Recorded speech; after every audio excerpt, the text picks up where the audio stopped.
So I had an interesting conversation recently with the folks at VinConnect about the quantity field, which you can kind of see down here, and essentially whether it should be a drop-down or a type-in field, and also sort of some of the other considerations that one needs to have when they're setting up this quantity field. So they've chosen to have it be a type-in field, and in this current design, I think the biggest potential issue here is that they've set it at blank by default. And so if you click on add to cart on this, nothing happens. So I'm tapping add to cart right now. Nothing happens because there is no default. Now you could, and I've seen this happen before, even though it's blank, have the add to cart be active and add one to the cart. And maybe that's not quite as intuitive, but it's probably a little bit better than this. So when I click into this, it does bring up the correct keyboard, which is great. It makes it relatively easy to type in the number that I want to type in. One thing that's interesting though here is that if there is something in the field, so let's say the default was 1 and I click in, I have to actually hit back to change the number. And the reason this is a potential issue is like if somebody doesn't notice that and maybe click 6 and then add to cart and they add 16 to the cart accidentally, that could cause a problem later on and be kind of confusing later on. You could probably set it to blank out when you go into it, but that may bring up some other issues. So some potential concerns with the type in quantity field. I would also say that in the consumer space, we're not talking about huge quantities. I mean, most people are probably buying between 1 and 12 bottles. And so I think that from that perspective, a drop down makes it a bit easier because you click on it and you can basically see all your choices and you can pick one pretty easily, and that works relatively well. If we're talking about a trade situation where there's a much larger range of potential quantities, then maybe the type in makes more sense, right?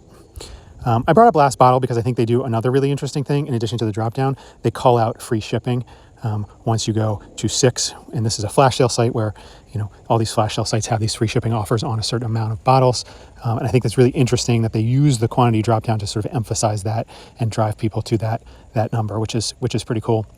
I would even suggest that they maybe consider defaulting to 6, if their data shows that that's the most common thing that would occur.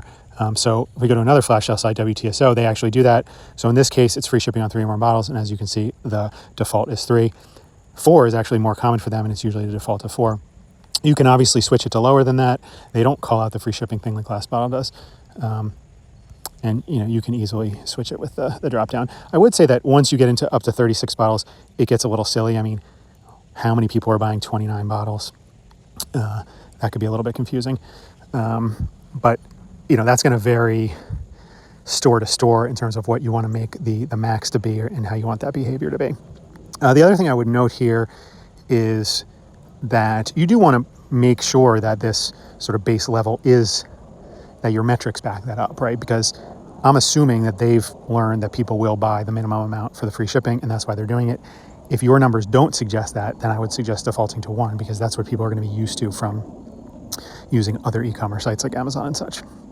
So kind of to sum up, I think in a direct-to-consumer scenario, the drop-down is probably easier to use in most contexts.